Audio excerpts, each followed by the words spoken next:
അപ്പോൾ അപ്പോൾ ഞാനല്ലേ മമ്മിയുടെ ആദ്യത്തെ മോള്? എനിക്ക് മുമ്പേ മമ്മിക്ക് വേറെ മകളുണ്ടായിരുന്നോ? സോണിയുടെ ചോദ്യം കേട്ടതും മരിയ ഞെട്ടിപ്പോയി. അയാളും ഞെട്ടിപ്പോയിരുന്നു അവളുടെ ആ ചോദ്യത്തിൽ. അത് മോളെ പിന്നെ അത് നിനക്ക് മുൻപേ ഉണ്ടായതായിരുന്നു. അത് അബോർഷനായിപ്പോയി. അയാൾ അവളെ നോക്കി പറഞ്ഞതും അവൾ സംശയത്തോടെ അയാളുടെ മുഖത്തേക്ക് നോക്കി. അല്ല, അങ്ങനെ അബോർഷനായി പോയതല്ല എൻ്റെ മോള്. പെട്ടെന്ന് മരിയ അവളെ നോക്കി പറഞ്ഞു. മരിയ! അത് കേട്ട് അയാൾ ദേഷ്യത്തോടെ അവരെ വിളിച്ചു. ഇനി എന്തിനാ അതൊക്കെ ഇവളിൽ നിന്നും മറച്ചു വെക്കുന്നത്? എന്നായാലും അവൾ അറിയേണ്ടതാ അതൊക്കെ. എനിക്ക് നീ ജനിക്കുന്നതിന് മുൻപേ ഒരു മകള് ജനിച്ചിരുന്നു. പക്ഷേ അത് നിന്റെ അപ്പനിൽ നിന്നല്ല. അവർ കണ്ണുകൾ നിറച്ചുകൊണ്ട് അവളെ നോക്കി പറഞ്ഞു. അതൊക്കെ ആദ്യമായിട്ട് കേൾക്കുന്നത് പോലെ അവൾ അതിശയത്തോടെ, അതിലുപരി അത്ഭുതത്തോടെ അവരുടെ മുഖത്തേക്ക് നോക്കി. നിനക്ക് മുൻപേ ഞാനൊരു കുഞ്ഞിനെ പ്രസവിച്ചിരുന്നു. പക്ഷെ ആ കുഞ്ഞിനെ ഒന്ന് കാണാനോ ഒന്ന് തൊടാനോ, എന്തിന് 10 മാസം നൊന്ത് പ്രസവിച്ച എൻ്റെ കുഞ്ഞിന് ഒന്ന് മുലപ്പാൽ കൊടുക്കാൻ പോലും എന്നെ ആരും സമ്മതിച്ചില്ല. അതിനു മുൻപേ തന്നെ എൻ്റെ കുഞ്ഞിനെ എല്ലാവരും കൂടി എന്നിൽ നിന്നും അകറ്റിക്കളഞ്ഞു. ഇന്ന് ഞാൻ എന്നെ സ്വയം കുറ്റപ്പെടുത്തുന്നതും എൻ്റെ ഹൃദയം ഇന്നും വേദനിക്കുന്നതും ഞാൻ കാണാത്ത എൻ്റെ മോൾക്ക് വേണ്ടിയിട്ടാ. അവർ കരഞ്ഞു പറഞ്ഞുകൊണ്ട് സോഫയിലേക്കിരുന്നു. സോണി തൻ്റെ അപ്പൻ്റെ അടുത്തേക്ക് നടന്നു. അയാൾ നിസ്സഹായതയോടെ തൻ്റെ മകളുടെ മുഖത്തേക്കൊന്ന് നോക്കി. പപ്പ, എന്തൊക്കെയാ ഈ മമ്മി പറയുന്നത്? എനിക്കൊന്നും മനസ്സിലാകുന്നില്ല. നിങ്ങൾ രണ്ടുപേരും ഇത്രയും നാളും എന്നിൽ നിന്നും എന്തൊക്കെയാ മറച്ചു വെച്ചത്? അല്ലെങ്കിൽ പിന്നെ ആരാ കുഞ്ഞിൻ്റെ അപ്പൻ? അവൾ സംശയത്തോടെ അയാളുടെ മുഖത്തേക്ക് നോക്കി ചോദിച്ചതും അയാൾ ഒന്നും തന്നെ മിണ്ടിയില്ല. പപ്പ, എനിക്കറിയണം എന്താ ഇതൊക്കെയെന്ന്. ഇനിയെങ്കിലും എന്നോട് സത്യങ്ങളൊക്കെ നിങ്ങൾ തുറന്നു പറയും. അവൾ തൻ്റെ പപ്പയുടെ മുഖത്തേക്ക് നോക്കി ചോദിച്ചു. എന്നാൽ അയാൾ ഒന്നും തന്നെ മിണ്ടിയില്ല. അയാൾ ഒന്നും മിണ്ടുന്നില്ല എന്ന് കണ്ടതും അവൾ തൻ്റെ മമ്മിയുടെ അടുത്തേക്ക് നടന്നു. മമ്മി, എന്നോട് പറ. മമ്മി പറഞ്ഞതിൻ്റെ അർത്ഥം എന്താണെന്ന് എനിക്കറിയണം. ഇത്രയും നാളും നിങ്ങൾ എന്നോട് മറച്ചു വെച്ച കാര്യങ്ങൾ എന്തൊക്കെയാണെന്ന് എനിക്ക് അറിഞ്ഞേ പറ്റൂ. മമ്മിയുടെ പാസ്റ്റിൽ എന്താ നടന്നതെന്ന് എനിക്കറിയണം. പറ മമ്മി. അവൾ അവരുടെ മടിയിൽ പിടിച്ച് കുലുക്കിക്കൊണ്ട് പറഞ്ഞു. എന്നാൽ അവരൊന്നും മിണ്ടാതെ കരഞ്ഞുകൊണ്ടിരിക്കുകയായിരുന്നു. പറ മമ്മി. അവൾ വീണ്ടും വീണ്ടും അവരെ നിർബന്ധിച്ചുകൊണ്ടിരുന്നു. അത് ഞാൻ ഞാൻ നിന്നെ പ്രസവിക്കുന്നതിന് മുൻപേ ഒരു കുഞ്ഞിന് ജന്മം നൽകിയിരുന്നു. അതൊരു പെൺകുട്ടിയായിരുന്നു, എൻ്റെ മോള്. അതും പറഞ്ഞ് അവർ അവരുടെ കഴിഞ്ഞ കാലത്തിൽ നടന്ന സംഭവങ്ങളൊക്കെ അവളോട് പറഞ്ഞു. എല്ലാം പറഞ്ഞു കഴിഞ്ഞതും സോണിയുടെ കണ്ണുകളും അവരോടൊപ്പം നിറഞ്ഞിരുന്നു. ഞാൻ എന്നും ഉരുകി ഉരുകി ജീവിക്കുന്നത് എൻ്റെ ഇന്ന് വരെ കാണാതെ പോയ മകളെക്കുറിച്ച് ഓർത്താ മോളെ. അവർ പറഞ്ഞുകൊണ്ട് പൊട്ടിക്കരഞ്ഞു. മമ്മി, കരയല്ലേ. അവൾ അവരെ സമാധാനപ്പെടുത്താൻ ശ്രമിച്ചുകൊണ്ട് പറഞ്ഞു. എനിക്കിനി നീ മാത്രമേ ഉള്ളൂ സോണി. നീ എൻ്റെ ലൈഫിലേക്ക് വന്നതിന് ശേഷമാണ് എൻ്റെ മനസ്സ് കയ്യിലൊന്ന് ഒതുങ്ങിയത് ജീവിക്കണമെന്ന് എനിക്ക് ആഗ്രഹം തോന്നിയത് നീ എൻ്റെ വയറ്റിലുണ്ടായിരുന്നെന്ന് അറിഞ്ഞ ആ നിമിഷം മുതലാണ്. എൻ്റെ കഴിഞ്ഞ കാലം മുഴുവൻ മറന്ന് ഞാൻ ജീവിക്കാൻ തുടങ്ങി. നിന്നെ എൻ്റെ കരങ്ങളിലേക്ക് നൽകിയപ്പോഴാണ് ഞാൻ എല്ലാം മറന്നത്. ഇനി നിന്നെയും കൂടി എനിക്ക് നഷ്ടപ്പെടുത്താൻ കഴിയില്ല സോണി. കാരണം ഞാൻ ജീവിച്ചത് മുഴുവൻ നിനക്ക് വേണ്ടിയിട്ടാണ്. നിന്നെയും കൂടി നഷ്ടപ്പെട്ടാൽ പിന്നെ ഞാൻ ഉണ്ടാവില്ല. അവർ അവളെ മുറുക്കെ കെട്ടിപ്പിടിച്ചുകൊണ്ട് പറഞ്ഞതും അവർ പറയുന്നത് കേട്ട് അവളുടെ കണ്ണുകളും നിറഞ്ഞിരുന്നു. എന്നിട്ട് ആ കുഞ്ഞ്, അല്ല എൻ്റെ ചേച്ചി ഇപ്പം എവിടെയാ? ജീവനോടെ എവിടെയെങ്കിലും ഉണ്ടാവുമോ മമ്മി? അത് അവരോട് ചോദിക്കുമ്പോൾ അവളുടെ വാക്കുകൾ ഇടറിപ്പോയി. അത് കേട്ടതും മരിയയും അവളുടെ പപ്പയും ഒരുപോലെ അവളുടെ മുഖത്തേക്ക് നോക്കി. ആ ചോദ്യം അവരിൽ അത്ഭുതം തന്നെ സൃഷ്ടിച്ചു. കാരണം അവർ കരുതിയിരുന്നത് ഇതൊക്കെ കേൾക്കുമ്പോൾ അവൾ സത്യം അറിയുമ്പോൾ അവരോട് ദേഷ്യപ്പെടുകയും അവരെ വെറുക്കുകയും ചെയ്യുമെന്നൊക്കെയായിരുന്നു. എന്നാൽ അതിന് വിപരീതമായി അവൾ പെരുമാറുന്നത് കണ്ട് അവളുടെ ആ ചോദ്യം കേട്ട് അവർ രണ്ടുപേരും അമ്പരന്ന് പോയി. എനിക്കറിയില്ല മോളെ. ആ കുഞ്ഞ് മരിച്ചുപോയി എന്നാണ് എന്നോട് എല്ലാവരും വന്ന് പറഞ്ഞത്. കുഞ്ഞിനെ ഒരു നോക്ക് പോലും കാണാത്തത് കൊണ്ട് ഞാനും അത് വിശ്വസിച്ചു. പക്ഷെ പിന്നീട് എൻ്റെ മോൾ മരിച്ചിട്ടില്ല എന്നും അവൾ എവിടെയോ ജീവനോടെ ഉണ്ടോ എന്നും ഞാൻ അറിഞ്ഞിരുന്നു. അതും പറഞ്ഞ് അവർ മരിയയുടെ കസിൻ പറഞ്ഞ കാര്യങ്ങളൊക്കെ അവളോട് പറഞ്ഞു. ആ കാര്യങ്ങളൊക്കെ പറയുന്നത് കേട്ട് അയാൾ അവരെ ഒന്ന് നോക്കി. ഇത്രയും നാൾ അവരാ കുഞ്ഞു മരിച്ചു എന്ന് വിശ്വസിച്ചിരിക്കുകയാണെന്നായിരുന്നു അയാൾ കരുതിയിരുന്നത്. എന്നാൽ അവർ സത്യം അറിഞ്ഞുവെന്ന് അയാൾക്ക് മനസ്സിലായി. പക്ഷെ അതിൽ അയാൾക്ക് പങ്കുണ്ടെന്ന് മരിയയ്ക്ക് അറിയില്ലായിരുന്നു. അപ്പോൾ ആ കുഞ്ഞ് മരിച്ചിട്ടില്ല എന്നറിഞ്ഞപ്പോൾ പിന്നെ എന്തുകൊണ്ട് മമ്മി ആ കുഞ്ഞിനെ പറ്റി അന്വേഷിക്കാഞ്ഞത്? എൻ്റെ ചേച്ചി എവിടെയെങ്കിലും ജീവനോടെ ഉണ്ടോ എന്ന് എന്താ കണ്ടെത്താഞ്ഞത്? നമ്മുടെ ഇപ്പോഴത്തെ പണവും സ്വാധീനമൊക്കെ ഉപയോഗിച്ച് ഈസി ആയിട്ട് അത് കണ്ടെത്താൻ സാധിക്കായിരുന്നല്ലോ. സോണി സംശയത്തോടെ അവരുടെ മുഖത്തേക്ക് നോക്കിയതും അവർ അയാളുടെ മുഖത്തേക്കാണ് നോക്കിയത്. അത് കണ്ടതും അവർ തൻ്റെ പപ്പയെ പേടിച്ചിട്ടാണ് ഇതൊന്നും അന്വേഷിക്കാത്തതെന്ന് അവൾക്ക് മനസ്സിലായി. സോണി എഴുന്നേറ്റ് അവളുടെ പപ്പയുടെ അടുത്തേക്ക് ചെന്നു. അയാൾ സംശയത്തോടെ തൻ്റെ മകളുടെ മുഖത്തേക്ക് നോക്കി. പപ്പേ. അവൾ നിറഞ്ഞ മിഴികളോടെ അയാളെ നോക്കി വിളിച്ചു. അയാൾ തൻ്റെ മകളെ ഒന്ന് നോക്കി. അവൾ എന്താണ് ചോദിക്കാൻ പോകുന്നതെന്നും എന്താ തന്നോട് പറയാൻ വരുന്നതെന്നോ അയാൾക്ക് മനസ്സിലായില്ല. പപ്പയ്ക്ക് അറിയാമായിരുന്നോ മമ്മിയുടെ ഈ കഥകളൊക്കെ? അവൾ ചോദിച്ചതും അയാൾ അറിയാമെന്നുള്ള അർത്ഥത്തിൽ അവളെ നോക്കി തലയാട്ടി. ആ കുഞ്ഞ് മരിച്ചിട്ടില്ല എന്നുള്ള കാര്യം പപ്പയ്ക്ക് അറിയാമായിരുന്നോ? സോണി വീണ്ടും സംശയത്തോടെ ചോദിച്ചു. അത് കേട്ട് അയാൾ മരിയയുടെ മുഖത്തേക്കൊന്ന് നോക്കി. പറ പപ്പേ, മമ്മിയുടെ എല്ലാ കാര്യങ്ങളും അറിഞ്ഞു തന്നെയല്ലേ പപ്പ മമ്മിയെ വിവാഹം കഴിച്ചത്? മമ്മിയെ വിവാഹം കഴിക്കുന്ന സമയത്ത് മമ്മിക്ക് അങ്ങനെ ഒരു മകൾ ജനിച്ചു എന്നുള്ള കാര്യം പപ്പയ്ക്ക് അറിയാമായിരുന്നല്ലോ, അല്ലേ മമ്മി?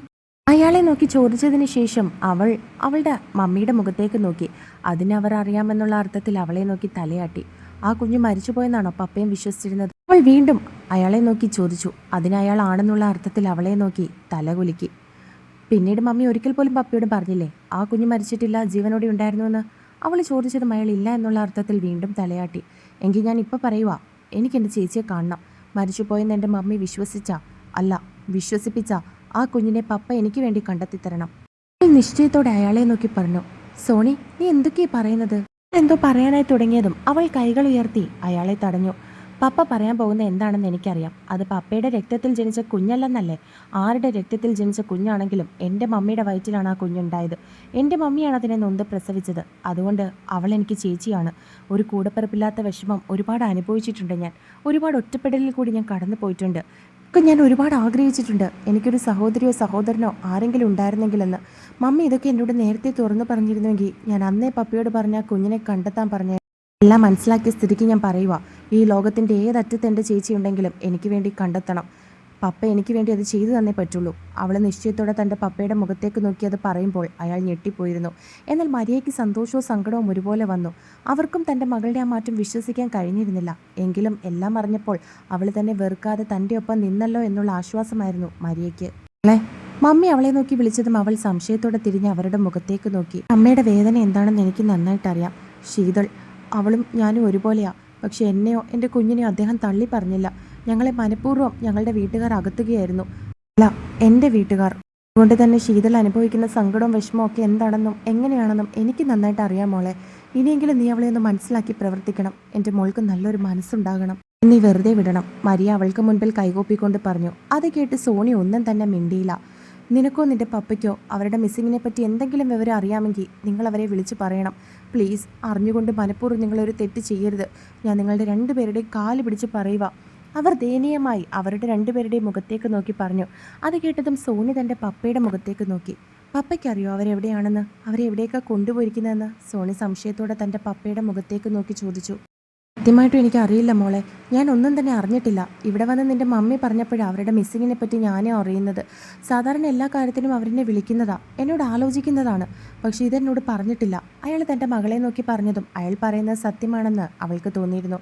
പപ്പയുടെ ഫോണിൽ നിന്നും അങ്കിളുടെ നമ്പറിലേക്കൊന്ന് വിളിച്ചു നോക്ക്. റിൻസി ചേച്ചിയുടെ മരണം അവർ അറിഞ്ഞു കാണുമല്ലോ. അവൾ സംശയത്തോടെ അയാളെ നോക്കി ചോദിച്ചു. എനിക്കൊന്നും അറിയില്ല. ഞാൻ റിൻസിയുടെ മരണം അറിഞ്ഞ് അത് ശരിയാണോന്നറിയാൻ അവളുടെ പപ്പയെ വിളിച്ചിരുന്നു. പക്ഷെ അവൻ ഫോൺ എടുത്തില്ല. അല്ല, ഫോൺ സ്വിച്ച് ഓഫ് ആയിരുന്നു. നമുക്ക് ആശുപത്രിയിലേക്കൊന്ന് പോകണ്ടേ മോളെ? അയാൾ തൻ്റെ മകളെ നോക്കി ചോദിച്ചു. പിന്നെ പോണം പപ്പേ. അവൾ അയാളെ നോക്കി മറുപടി പറഞ്ഞു. മോളെ, നിന്നോട് റിൻസി എന്തെങ്കിലും പറഞ്ഞിരുന്നോ? അവരെ ഇതുപോലെ അപായപ്പെടുത്തുമെന്നോ മറ്റോ? അയാൾ സംശയത്തോടെ തൻ്റെ മകളെ നോക്കി ചോദിച്ചു. എന്നോട് പറഞ്ഞിരുന്നു അവരുടെ രണ്ടുപേരുടെ ശല്യം ഇനി ഉണ്ടായില്ല എന്ന്. പക്ഷെ അവരെ എന്താണ് ചെയ്യാൻ പോകുന്നതെന്നൊന്നും തന്നെ പറഞ്ഞില്ല. അതുകൊണ്ട് എനിക്ക് അതിനെപ്പറ്റി കൂടുതലായിട്ടൊന്നും അറിയില്ല. ചേച്ചിക്കൊന്നും അറിയില്ല പപ്പേ. എല്ലാ അങ്കിൾമാരും രണ്ടുപേരും കൂടിയാണ് ചെയ്യുന്നത്. അവർ ഫോൺ സ്വിച്ച് ഓഫ് ആക്കി വെച്ചിരിക്കുകയാണ്, അവരെ ട്രേസ് ചെയ്ത് കണ്ടുപിടിക്കാതിരിക്കാൻ വേണ്ടി. അവൾ അയാളെ നോക്കി പറഞ്ഞു. ശേഷം മരിയയുടെ അടുത്തേക്ക് ചെന്നിരുന്നു. മമ്മി, അവൾ വിളിച്ചതും അവർ സംശയത്തോടെ അവളുടെ മുഖത്തേക്ക് നോക്കി. സത്യമായിട്ട് എനിക്കൊന്നും അറിയില്ല മമ്മി, അറിഞ്ഞിട്ടുമില്ല. മമ്മി എന്നോട് ക്ഷമിക്കണം. ചാർലിച്ചാനെ കിട്ടാൻ വേണ്ടിയിട്ട് ഞാനും പല തെറ്റുകളും ചെയ്തു കൂട്ടിയിട്ടുണ്ട്. അവളെ ഒരുപാട് മാനസികമായിട്ടും ശാരീരികമായിട്ടും ഉപദ്രവിച്ചിട്ടുണ്ട്. പക്ഷെ അവൾ എവിടെയാണെന്ന് എനിക്കറിയില്ല. അവൾ പറഞ്ഞുകൊണ്ട് തൻ്റെ അമ്മയുടെ കാല് പിടിച്ചു. എന്നാൽ അതിന് സമ്മതിക്കാതെ അവർ അവളെ എഴുന്നേൽപ്പിച്ചു. ഇപ്പോൾ പറഞ്ഞത് നിന്റെ മനസ്സിൽ തൊട്ട് തന്നെയാണോ? സംശയത്തോടെ തൻ്റെ മകളുടെ മുഖത്തേക്ക് നോക്കി അവർ ചോദിച്ചതും അവൾ ആണെന്നുള്ള അർത്ഥത്തിൽ അവരെ നോക്കി തലയാട്ടി. അവർ തൻ്റെ മകളെ ചേർത്ത് പിടിച്ച് അവളുടെ കവളിലൊന്ന് ചുണ്ടുകൾ ചേർത്തു. ചീത്തു, തൻ്റെ കുഞ്ഞിൻ്റെ വിളി അവളുടെ കാതിൽ മുഴുകി. ഇസു, അവൾ കുഞ്ഞിനെ തിരികെ വിളിച്ചു. ചീത്തു, എനിക്ക് വിശക്കുന്നു. അവൾ വയറ്റിൽ കൈവച്ചുകൊണ്ട് ഷീതുവിനെ നോക്കി പറഞ്ഞു. പെട്ടെന്ന് ഷീതു ഞെട്ടി കട്ടിൽ എഴുന്നേറ്റിരുന്നു. എന്താ ചേച്ചി? കൂടെ ഉണ്ടായിരുന്ന ഒരു സിസ്റ്ററായ പെൺകുട്ടി അവളുടെ അടുത്തേക്ക് ചെന്ന് അവളെ പിടിച്ചുകൊണ്ട് ചോദിച്ചു. എൻ്റെ മോള്, എൻ്റെ കുഞ്ഞ്, എനിക്കെൻ്റെ കുഞ്ഞിനെ കാണണം പറഞ്ഞുകൊണ്ട് അവിടെ നിന്നും എഴുന്നേൽക്കാൻ തുടങ്ങി. ചേച്ചി, അയ്യോ ഇങ്ങനെ എഴുന്നേക്കല്ലേ, ട്രിപ്പ് ഇട്ടിരിക്കുകയാണ്. ഞാൻ ചേച്ചിയുടെ ബൈസ്റ്റാൻഡറിനെ വിളിക്കാം. അവൾ ഷീതുവിൻ്റെ കയ്യിൽ പിടിച്ചുകൊണ്ട് പറഞ്ഞു. ശേഷം പുറത്തേക്കിറങ്ങി. ചാർലിയും ദേവനും അതിൻ്റെ ഫ്രണ്ടിൽ തന്നെ ഇരിപ്പുണ്ടായിരുന്നു. ബാക്കിയുള്ളവർ റിൻസിയുടെ മരണവാർത്ത അറിഞ്ഞ് അങ്ങോട്ടേക്ക് പോയിരുന്നു. സർ, ആ പെൺകുട്ടി ചാർലിയുടെ മുഖത്തേക്ക് നോക്കി വിളിച്ചു. അവൾക്ക് എന്തേലും ആണോ എന്നുള്ള അർത്ഥത്തിൽ ചാർലി പെട്ടെന്ന് എഴുന്നേറ്റ് അവരുടെ അടുത്തേക്ക് ചെന്നു. സിസ്റ്റർ, അവൻ അവലാതിയോടെ ആ പെൺകുട്ടിയുടെ മുഖത്തേക്ക് നോക്കി ചോദിച്ചു. കൂടെ ദേവനും ഉണ്ടായിരുന്നു. സർ, ശീതള് ചേച്ചി ബഹളം ഉണ്ടാക്കുന്നുണ്ട്. കുഞ്ഞിനെ കാണണമെന്ന് പറഞ്ഞിട്ട് ഒന്ന് വരുമോ? ആ പെൺകുട്ടി അവനെ നോക്കി പറഞ്ഞു. അവനും കൂടി മോളെ കാണാൻ കയറിക്കോട്ടെ. ദേവൻ അവളെ കാണാതെ ഒരു സമാധാനം ഇല്ലായിരുന്നു. വാ. ആ സിസ്റ്റർ പറഞ്ഞതും അവർ രണ്ടുപേരും കൂടി അതിനകത്തേക്ക് കയറി. ഷീതു അപ്പോഴും കട്ടിലിൽ എഴുന്നേറ്റിരുന്ന് എന്തോ ആലോചിക്കുകയായിരുന്നു. കണ്ണുകൾ നിറഞ്ഞൊഴുകുന്നുണ്ടായിരുന്നു. ഷീതു. ചാർലി അവളുടെ അടുത്തേക്ക് ചെന്ന് അവളുടെ തോളിൽ കൂടി കൈയിട്ട് അവളെ ചേർത്ത് പിടിച്ചുകൊണ്ട് വിളിച്ചു. അത് കേട്ട് ഷീതു നിറകണ്ണുകളോടെ അവൻ്റെ മുഖത്തേക്ക് നോക്കി. ഇച്ചായ, നമ്മുടെ മോൾ എവിടെയാ? എനിക്ക് അവളെ ഒന്ന് കാണാൻ കൊതിയാവുന്നു. അവളൊന്നും കഴിച്ചിട്ടുണ്ടാവില്ല. അല്ല ഇച്ചായ, ഞാനിപ്പോൾ അവളെ സ്വപ്നം കണ്ടു. അത് പറയുമ്പോൾ അവൾ അവനെ നോക്കി കരഞ്ഞു പോയിരുന്നു. ഷീതു, കരയല്ലേ. ഉടനെ തന്നെ നമുക്ക് നമ്മുടെ മോളെ കണ്ടെത്താം. നേരത്തെ എന്നോടൊപ്പം കയറിയ സാറില്ലേ, സാറ് നമ്മുടെ കുഞ്ഞിനെ അന്വേഷിക്കാൻ പോയിട്ടുണ്ട്. ഇന്ന് രാത്രി ആവുന്നതിന് മുൻപേ തന്നെ നമ്മുടെ കുഞ്ഞിനെ നമ്മുടെ കയ്യിൽ കൊണ്ടെത്തിക്കുക സാറ്. നീ ഇങ്ങനെ വിഷമിക്കാതെ. നീയും കൂടി തളർന്ന ഞാനും തളർന്നു പോകും. ചാർലി അവളെ സമാധാനപ്പെടുത്താൻ ശ്രമിച്ചുകൊണ്ട് പറഞ്ഞു. ഇജയ, നമ്മുടെ മോൾ ഒന്നും കഴിച്ചിട്ടുണ്ടാവില്ല. പള്ളിയിൽ പോയപ്പോൾ അവിടെ ഇരുന്ന് ബിസ്ക്കറ്റ് മാത്രമാണ് കഴിച്ചത്. ഒരു ദിവസം കഴിഞ്ഞു. എൻ്റെ കുഞ്ഞിനെ വിശന്ന് കരയുന്നുണ്ടാവും. എനിക്ക് ഓർത്തിട്ട് സഹിക്കാൻ പറ്റുന്നില്ല ഇച്ചായ. നമ്മുടെ മോളിപ്പോൾ എവിടെയായിരിക്കും? അവളുടെ ചീത്തു എന്നുള്ള വിളി കേൾക്കാൻ എനിക്ക് കൊതിയാവുന്ന ഇച്ചായ. അവൾ അപ്പയെന്ന് വിളിക്കുന്ന കേൾക്കാൻ ഇച്ചായനും ആഗ്രഹം തോന്നുന്നില്ല ഇച്ചായ. അവൾ അവനെ നോക്കി കരഞ്ഞു പറയുന്നത് കേട്ട് ചാർലിയുടെ കണ്ണുകൾ നിറഞ്ഞു. ദേവനുമാകെ വല്ലാത്തൊരു മാനസികാവസ്ഥയായിരുന്നു. അവൾ അങ്ങനെ പറയുന്നത് കേട്ടതും ദേവൻ പെട്ടെന്ന് DNA ടെസ്റ്റിനെ പറ്റി ചിന്തിച്ചു. അപ്പോഴാണ് ശരിക്കും അയാൾ അതിനെപ്പറ്റി ഓർത്തത്. മോളെ. അയാൾ അവളുടെ അടുത്തേക്ക് ചെന്ന് അവളുടെ കയ്യിൽ പിടിച്ചു. സർ. അവൾ അയാളെ നോക്കി കരഞ്ഞു. വിഷമിക്കണ്ട, സാറ് പ്രാർത്ഥിക്കുന്നുണ്ട്. എത്രയും പെട്ടെന്ന് കുഞ്ഞിനെ നമുക്ക് കിട്ടും. അയാൾ അവളുടെ നെറുകയിൽ തലോടി പറഞ്ഞതും അവൾ തലയാട്ടി. ദേവൻ പെട്ടെന്ന് തന്നെ പുറത്തേക്കിറങ്ങി. റിസൾട്ട് കാര്യം ഓർത്തതും അയാൾക്ക് എത്രയും പെട്ടെന്ന് മദറിനെ വിളിച്ച് ചോദിക്കണമെന്നായിരുന്നു. അയാൾ പുറത്തേക്കിറങ്ങി അവരുടെ നമ്പറിലേക്ക് വിളിച്ചു. എന്നാൽ മറുവശത്ത് ആരും ഫോൺ എടുക്കുന്നുണ്ടായിരുന്നില്ല. ഇനി ഒരുപക്ഷെ നെഗറ്റീവ് ആയതുകൊണ്ടാകാം അവരിങ്ങോട്ട് വിളിക്കാത്തതെന്നും വിളിച്ചിട്ട് അയാളുടെ ഫോൺ അറ്റൻഡ് ചെയ്യാത്തത് എന്നൊക്കെ അയാൾക്ക് മനസ്സിൽ തോന്നിയിരുന്നു. കുറച്ച് നിമിഷം കഴിഞ്ഞതും ചാർലിയും പുറത്തേക്ക് ഇറങ്ങി വന്നു. എന്ത് പറ്റി സർ? എന്താ പെട്ടെന്ന് ഇങ്ങനെ ഇറങ്ങിപ്പോകുന്നത്? ചാർലി സംശയത്തോടെ അയാളോട് ചോദിച്ചു. അത് പിന്നെ ചാർലി, എനിക്ക് ഒരിടം വരെ പോകണം. ഞാൻ പോയിട്ട് പെട്ടെന്ന് വരാം. അയാൾ അവനെ നോക്കി മറുപടി പറഞ്ഞു. എവിടേക്കാ സർ? ഞാൻ കൊണ്ടാക്കാം. ഏയ് വേണ്ട, ഞാൻ പോയിക്കോളാം. ചാർലി മോളുടെ കൂടി ഇവിടെ ഇരുന്നോ? ശരിയെങ്കിൽ. അയാൾ പറഞ്ഞിട്ട് പെട്ടെന്ന് തന്നെ അവിടെ നിന്നും പോകാൻ തുടങ്ങി. എന്നാൽ അയാൾ എവിടേക്കാണ് പോകുന്നതെന്നും എന്താവശ്യത്തിനാണെന്നും ചാർലിക്ക് മനസ്സിലായി. സാർ തേടി പോകുന്നത് അതിവിടെയാണ് ഉള്ളത്. ചാർലി പുറകിൽ നിന്നും വിളിച്ചു പറഞ്ഞതും ദേവൻ ഒരു നിമിഷം അവിടെ നിന്നു. പിന്നെ പെട്ടെന്ന് തിരിഞ്ഞ് അവൻ്റെ മുഖത്തേക്കൊന്ന് നോക്കി. അതെ സർ, സാറിൻ്റെ മനസ്സിലുള്ള ചോദ്യത്തിൻ്റെ ഉത്തരം അതിവിടെ തന്നെയുണ്ട്. അവൻ പറയുന്നത് കേട്ട് ദേവൻ്റെ നെറ്റി ചുളിഞ്ഞു.